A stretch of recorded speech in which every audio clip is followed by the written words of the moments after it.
Bienvenidos a Inhumanos. Prepárense para un viaje sin censura por el mundo de las oficinas. Así que ajusten sus auriculares y prepárense para reír o llorar con nosotros mientras exploramos el lado oscuro del trabajo. Porque en Inhumanos, la verdad laboral no tiene filtro.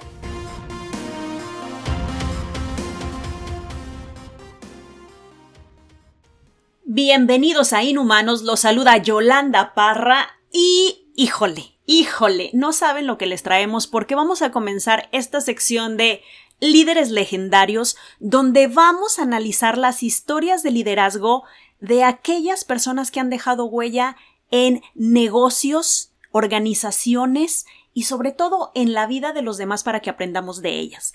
Porque de verdad, no hay mejor forma de aprender que analizar cómo han resuelto los demás los problemas en el pasado.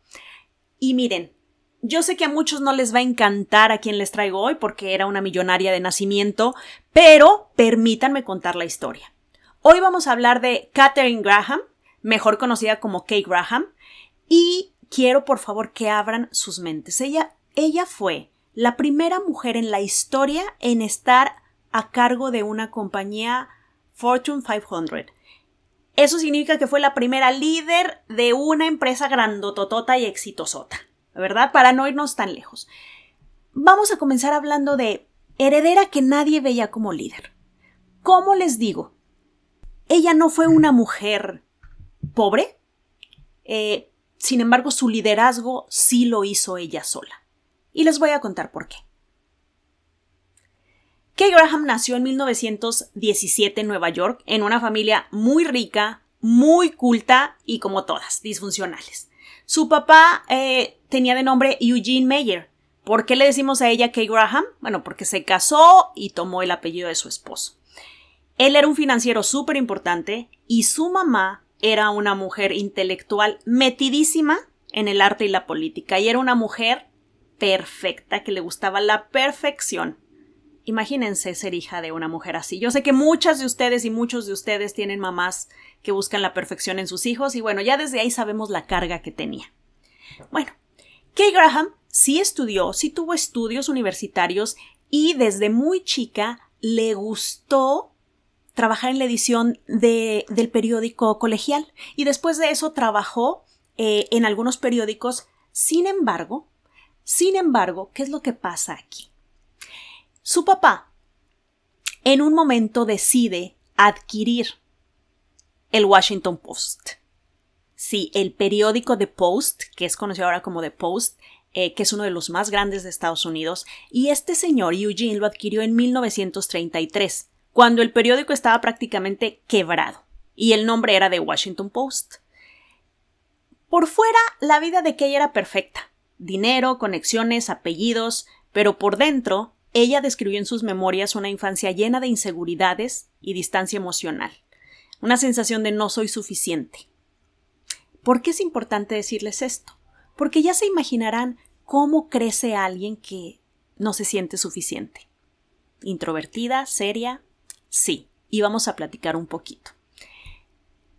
Como les digo, Kay no empezó en el Post porque papi era el dueño.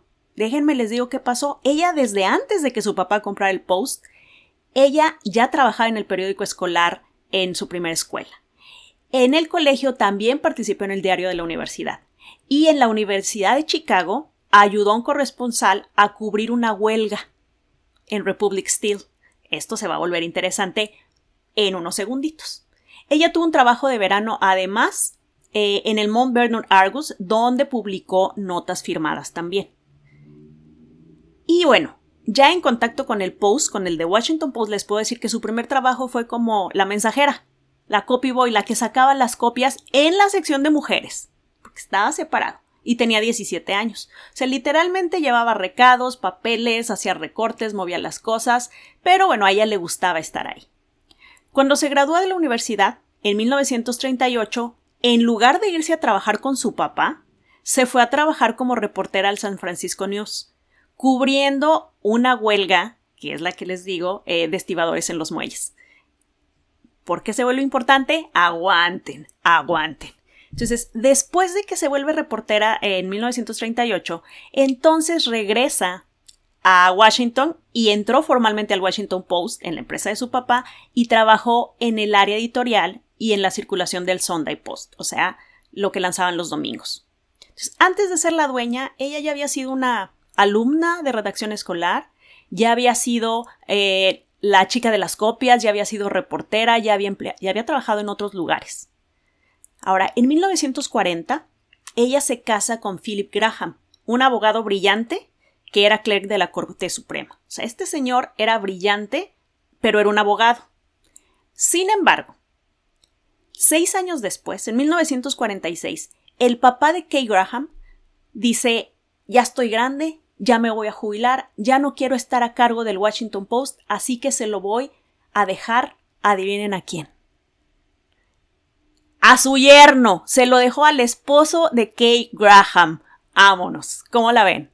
O sea, mi papá le deja su empresa a mi esposo. Y esto era algo de lo más normal en la época. Ahorita nos podemos atacar, ¿verdad? Ahorita podemos sentir de que qué bárbaro, señor, ¿qué le pasó? Pero era lo normal en aquella época. Lo más fuerte y lo que nos hace sentir que es normal es que a ella nunca le molestó. En el libro que ella escribió, en el libro personal, dice que lejos de ofenderla, a ella le pareció buenísimo que su papá pensara en su esposo y no en ella. O sea, ella jamás le cruzó por la cabeza que ella pudiera ser alguien importante en el periódico. Y eso nos habla de 2 cosas. 1, por la época, el liderazgo se pensaba masculino por default. Y bueno, todavía tenemos mucha gente que cree que el liderazgo es masculino por default. Y 2, la autopercepción de Kay. Ella era profundamente insegura y acostumbrada a ponerse en segundo plano. Porque así creció, fue condicionada. Pero eso no es lo importante ahorita.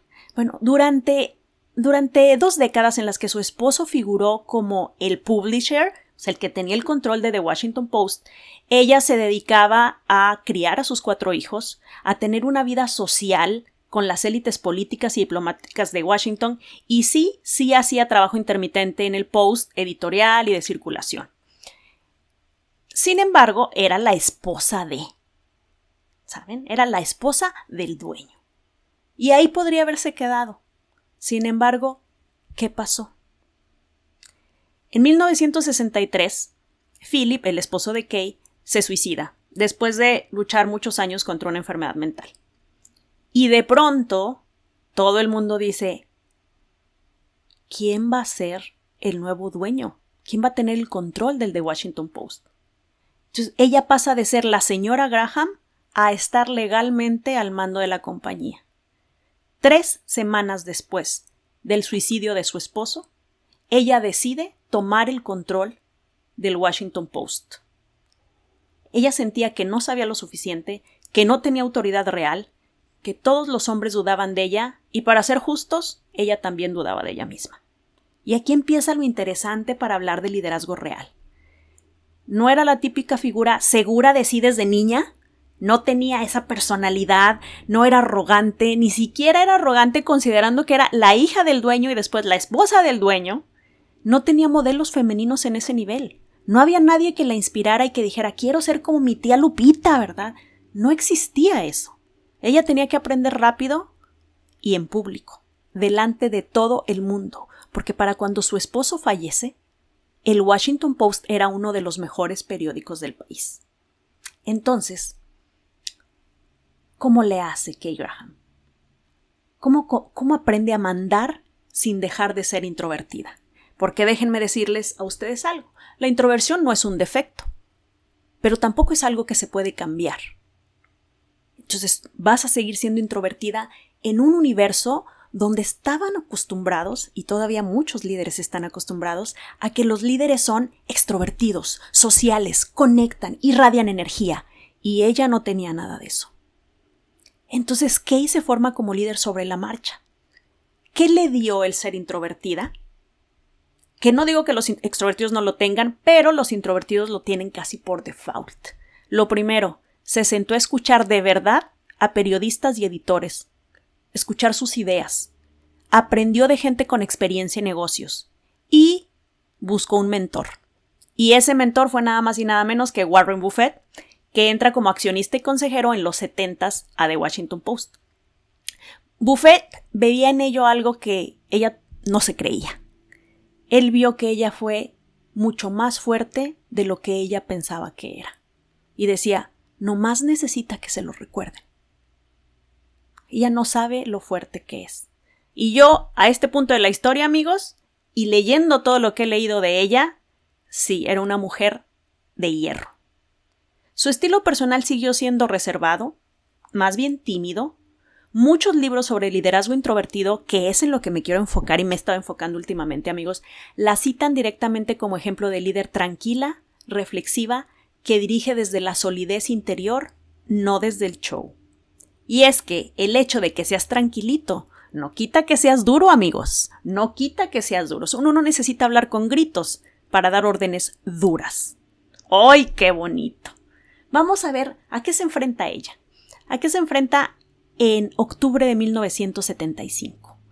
Resulta que los operadores de imprenta del Post se van a huelga. Sabotajes, daños a equipos, clima violento, destruyen las instalaciones y la situación se convierte en un pulso de poder contra la dirección del periódico. Hay algunos rumores y hay alguna información aquí que habla que esta huelga fue incitada por muchos lucha de poderes que había, pero eso no es lo relevante aquí. Lo que ella llegó a decir sobre esto es, llegamos a no tener el control de nuestro propio equipo de personas. Sí, no teníamos el control de nuestra gente. Imagínense ustedes como líderes. Todos los que hemos tenido gente a nuestro cargo, al menos hemos tenido una persona que no está en nuestro control y que se nos sale de control. Y todos sabemos lo estresante que es esto. Imagínense nada más tener una compañía entera sobre la cual ustedes no tengan control y que les esté destruyendo la empresa. ¿Qué hace una líder insegura en un mundo de hombres? Que no la aceptan, que no la respetan. Pues ella hizo lo que nadie esperaba.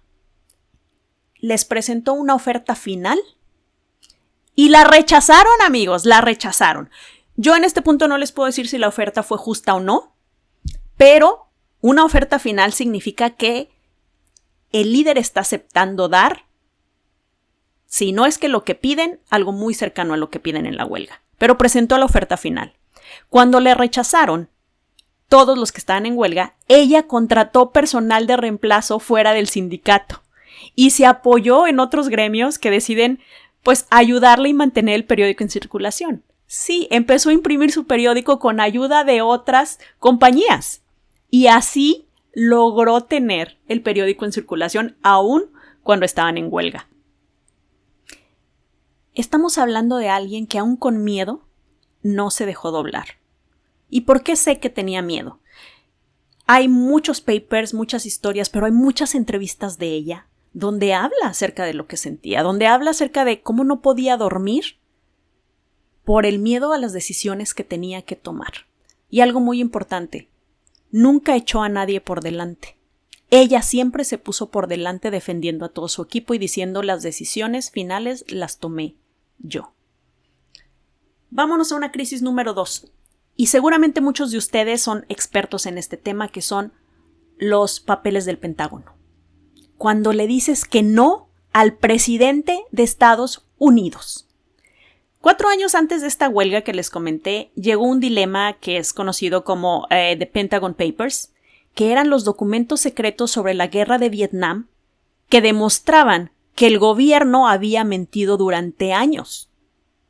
Publicar estos artículos, estos papers, significaba riesgo de demandas penales, poner en juego la salida a bolsa del Post, arriesgar licencias de televisión y radio y enfrentarse frontalmente a la administración de Nixon, el presidente en ese momento.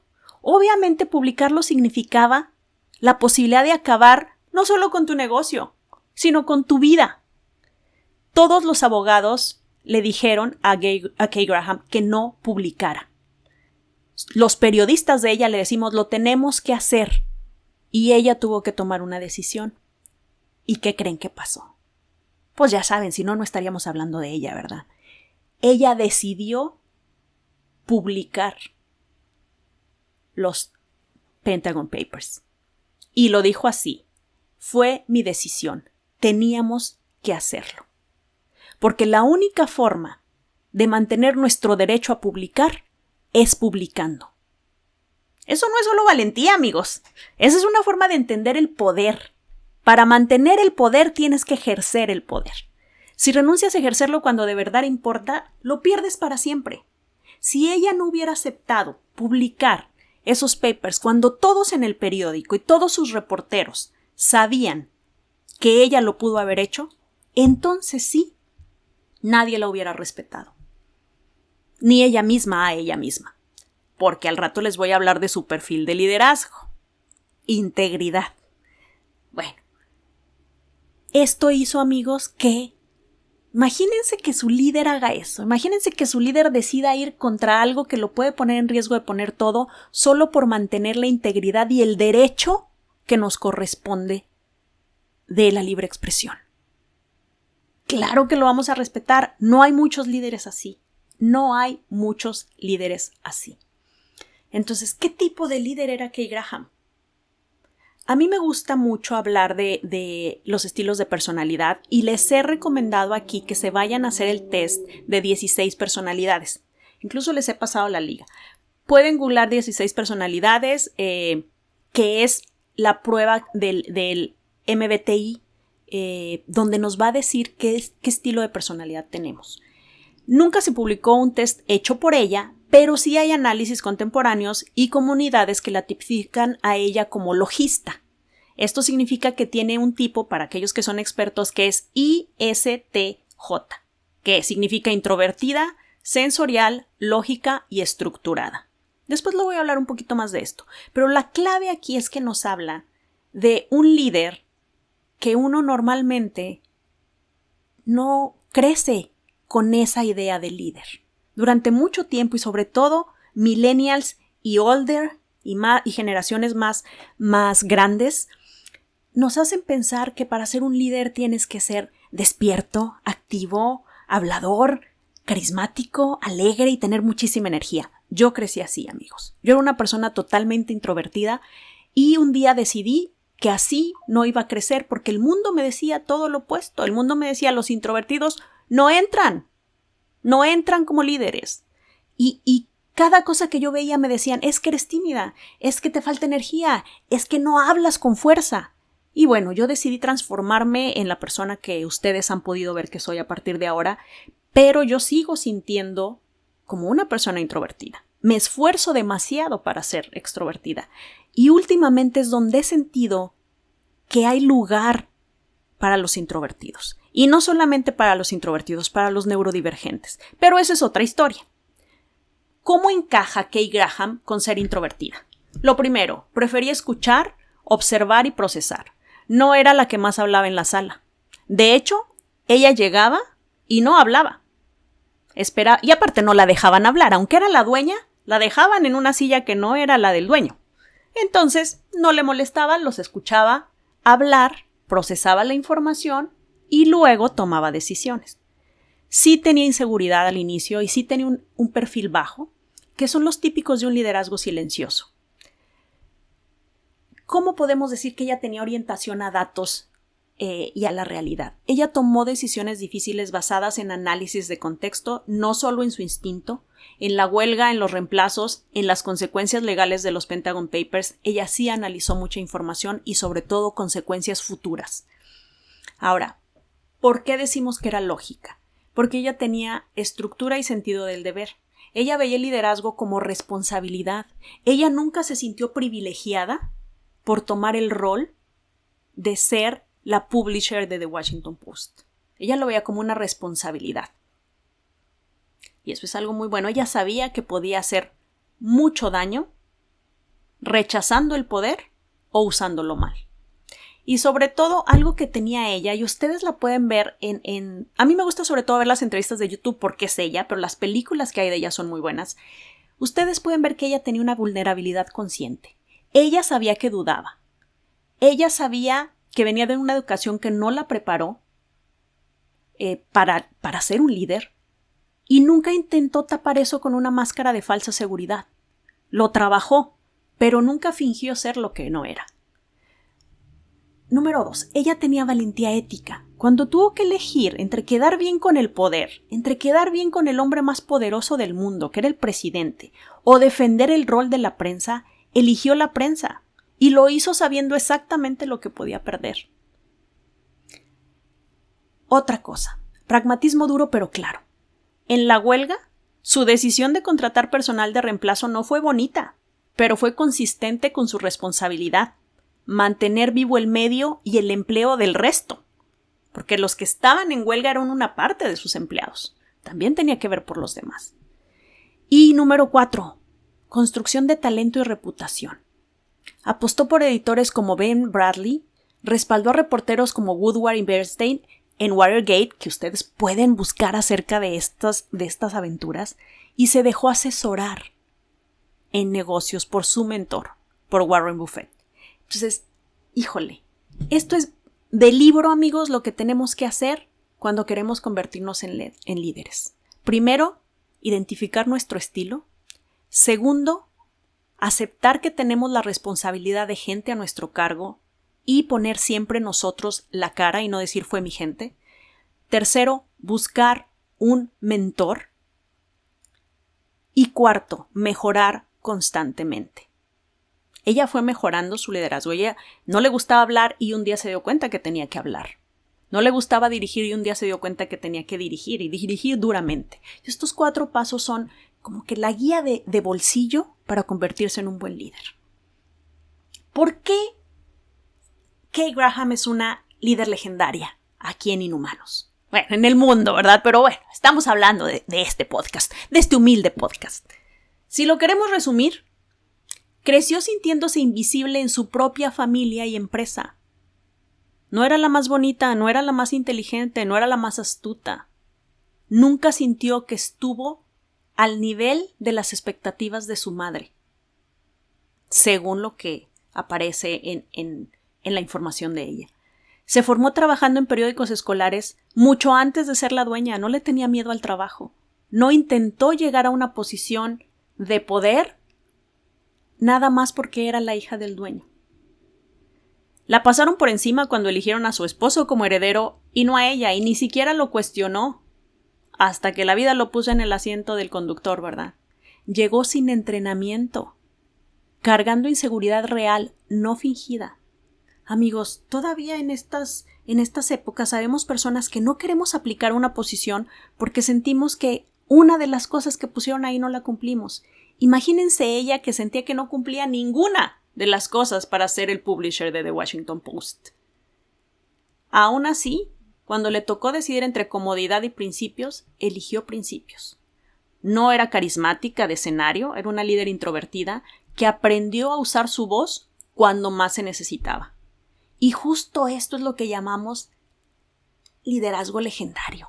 No el que se anuncia en pósters motivacionales, no el que habla más fuerte, no el que está más simpático y agradable, sino el que te sostiene cuando te estás jugando el trabajo, la reputación y, de paso, el pleito con el presidente. ¿Qué tal, amigos? ¿Cómo ven esta historia? Híjole, la verdad es que hay mucha información acerca de Kay Graham que me gustaría compartir con ustedes, pero para mí lo mejor que ustedes pueden ver es algunos casos en fuentes externas. Por ejemplo, Harvard Business School y Harvard Business Publishing tienen varios casos, que son casos Katharine Graham, completo, análisis de cómo dominó el negocio en un mundo de hombres. No había mujeres en The Washington Post. Ella empujó para que se empezaran a contratar más mujeres reporteras, más mujeres editoras y más mujeres en todas las posiciones del The Washington Post. Y no porque quería más mujeres ahí, sino porque sabía que entre mayor diversidad de puntos de vista se genera algo más rico.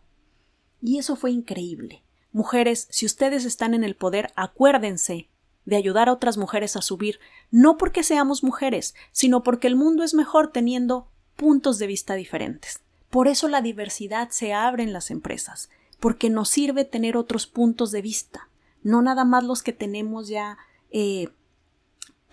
precargados en el sistema. Ahora, de películas y documentales, hay una película de Steven Spielberg que se lanzó en 2017 que se llama The Post. Meryl Streep es Kay. Entonces, yo no he visto esa película, pero les puedo decir, está Meryl Streep. ¿Qué más le pueden pedir? Ahora, hay un documental en 2025 precisamente que se llama Becoming Katharine Graham, que es un documental que pone el foco en su evolución personal y liderazgo. O sea, esto sí es totalmente de su liderazgo. Y tampoco lo he visto porque no lo conocí hasta este momento, amigos. O sea, hace 20 minutos que dije, ok, voy a rastrear la última información antes de lanzar el podcast y que hay este documental del 2025. Buenísimo. O sea, si nosotros queremos aprender de un liderazgo que esté apegado a nuestra personalidad, está increíble verla a ella. Y no digo que los que sean extrovertidos no sean excelentes líderes. De hecho, el próximo líder que vamos a tener, les voy a traer un líder extrovertido brillante que también cambió el mundo. Pero hoy quise comenzar con ella por ser la primera mujer que estuvo a cargo de una empresa, Fortune 500. Entonces, ¿qué piensan ustedes? ¿Qué opinan? ¿A poco no está increíble aprender de esto? Y ustedes, si son líderes, pueden comenzar a observar cuáles son las cosas que hacen que te pueda respetar a alguien que te ve como nada. ¿Qué hizo Kay Graham para ser respetada? Escuchar, defender y promover la voz de su gente. Porque finalmente ella decía, el trabajo no lo hice yo, el trabajo lo hizo mi equipo. Yo tomé las decisiones difíciles. Y no los voy a culpar a ellos, la decisión fue mía. Al grado que cuando lanzó los papeles del Pentágono, ella decía, fue mi decisión. Nadie más va a ser afectado por esta decisión. Imagínense un líder así, amigos. Eso es lo que yo aspiro a hacer algún día. Está difícil, pero creo que es posible. Tener la valentía de liderar con integridad, congruencia y aceptando quiénes somos. Ella demostró que no tenemos que ser perfectos para ser el líder perfecto. Muchísimas gracias por sintonizar este episodio. Nos escuchamos en el siguiente capítulo de Líderes Legendarios, aquí en Podcast con Jox Parra. Hasta la próxima.